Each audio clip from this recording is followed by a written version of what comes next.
बहुत बहुत स्वागत है सभी डिफेंस एस्पिरेंट का। और एग्जैक्टली आज मैं एक निचोड़ लेके आया हूँ आपके हर तरह की क्वेरीज़ का, जो अक्सर 2025 में फॉर्म फिलिंग के दौरान या बहुत सारे डाउट्स आपके हैं।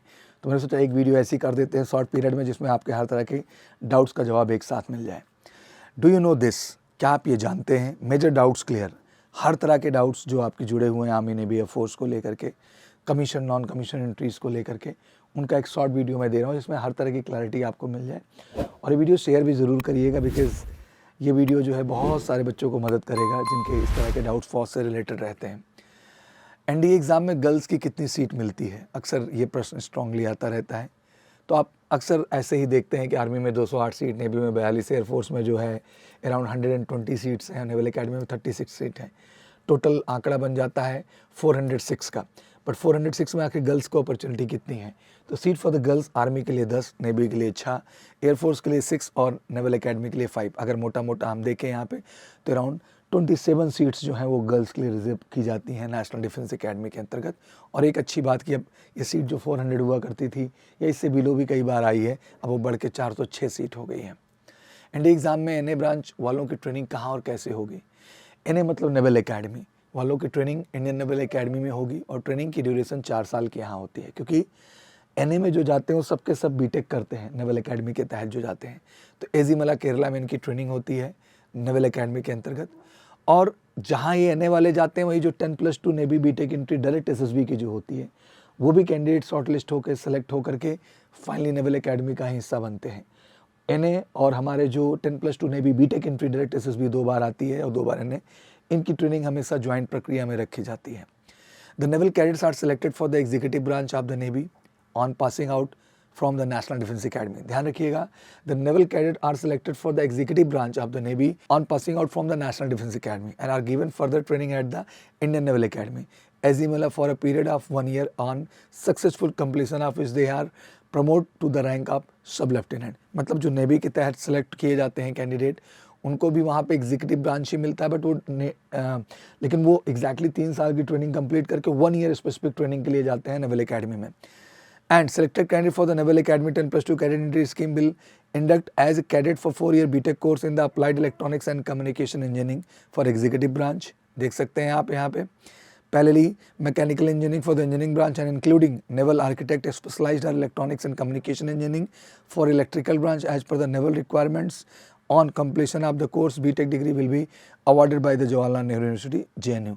तो इस तरीके से आपको क्लैरिटी मिल जानी चाहिए कि जो Indian navy national Defence academy के थ्रू नेवी में सेलेक्ट हो रहे हैं, वो भी फाइनली इंडियन नेवल एकेडमी में ट्रेनिंग के लिए जाएंगे 1 year पोस्ट ट्रेनिंग के लिए, जो कि एग्जैक्टली एग्जीक्यूटिव ब्रांच के लिए होगी। और जो हमारे नेवल एकेडमी वाले कैंडिडेट हैं वो 10+2 नेवी बीटेक के साथ शुरू से ही चले जाते हैं फ्रॉम वेरी फर्स्ट डे, और वो 4 year की अपनी डिग्री कंप्लीट करते हैं विद जेएनयू, जैसे जेएनयू से उनको बीटेक की डिग्री से रिवार्ड किया जाता है। तो ये क्लैरिटी हो जाए कि नेवी स्पेशली जो एनडीए में सेलेक्ट होते हैं, army, navy, air force and naval academy, naval academy from first day वो नेवल एकेडमी ही चले जाते हैं एनए वाले।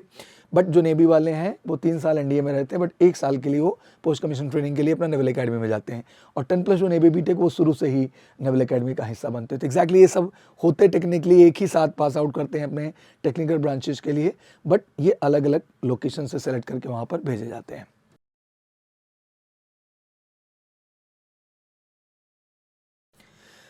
सीडीएस एग्जाम में सब परमानेंट कमीशन और शॉर्ट सर्विस कमीशन क्या होता है? CDS, IMA, INA, FA, OTA. तो IMA Indian military academy, naval academy, FA ये तो परमानेंट कमीशन है, एंड ओटीए यहाँ पर शॉर्ट सर्विस कमीशन होता है। Permanent commission in the Indian army provide soldier with the long term career, जैसे आपको पता है, until they reach the retirement age, typically around 60 year, depending on their physical and mental fitness. Retirement तो 56 year में हो जाता है, but 2 years का मतलब 4 years तक के एक्सटेंशन भी उनके पास होते हैं, तो अप टू 60 ईयर यहाँ होता है। शॉर्ट सर्विस कमीशन के तहत क्या होता है कि 10 year का ही आपका टर्म होता है, बट यहाँ पे भी आपके पास 2 year के एक्सटेंशन रहते हैं आपके फिजिकल मेंटल स्ट्रेंथ के ऊपर और फिटनेस के ऊपर। 14 year हो जाता है। बट आज के टाइम में शॉर्ट सर्विस कमीशन को भी परमानेंट किया जा रहा है, क्योंकि रिक्वायरमेंट इतनी है। तो अगर आप वो पैरामीटर पूरा करते हैं तो एसएससी भी परमानेंट हो सकते हैं, शॉर्ट सर्विस कमीशन भी परमानेंट हो सकता है।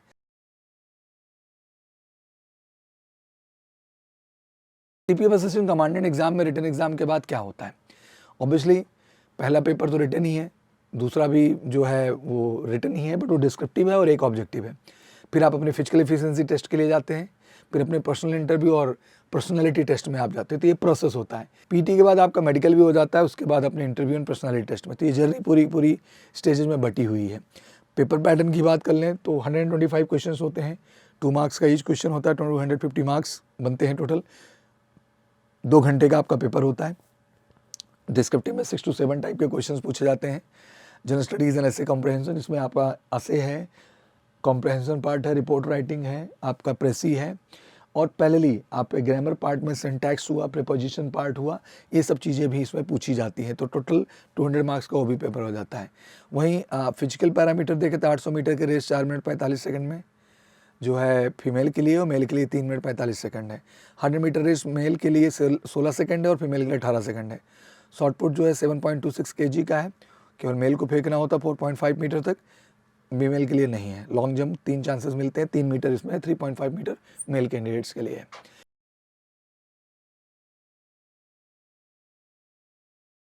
आईसीजी जीडीडीबी यांत्रिक एग्जाम के स्टेज 2 में क्या क्या होता है। तो स्टेज 1 कंप्यूटर बेस्ड टेस्ट हुआ। स्टेज 2 आपका असेसमेंट एंड अडेप्टेबिलिटी, जैसे बहुत सारे बच्चे शॉर्ट लिस्टेड हुए हैं तो सभी जा रहे हैं 6 जनवरी से। फिर फिजिकल फिटनेस टेस्ट होगा, डॉक्यूमेंट वेरिफिकेशन होगा, इनिशियल मेडिकल एग्जामिनेशन हो जाएगा। फिर स्टेज 3 पे document verification, final medical examination at INS Chilka हो जाएगा। फिर स्टेज 4 पे successful candidate will undergo training at the INS Chilka. Assessment test 40 question for 30 minutes, question from reasoning, English and math and GK. Adaptability test 2 में आपके 38 question 30 minutes, minimum 20 question to be answered, ये SRT part से आपका पूछा जाएगा। और इसकी specific training भी पूरे भारत में मेजर कल क्लासेस में ही होती है।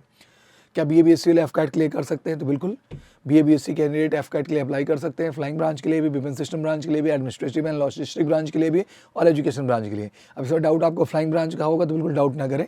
10+2 अगर आपका मैथ फिजिक्स से 50% है तो आप एलिजिबल हैं, ग्रेजुएशन किसी भी स्ट्रीम में हो। विपिन सिस्टम ब्रांच की बात करें तो यहाँ पे भी वही क्राइटेरिया आपका आता है कि 10+2 अगर आप मैथ फिजिक्स से हैं तो आप ग्रेजुएशन किसी भी स्ट्रीम में किए हैं, आप Vipin system, administration, logistic and education में अप्लाई कर सकते हैं।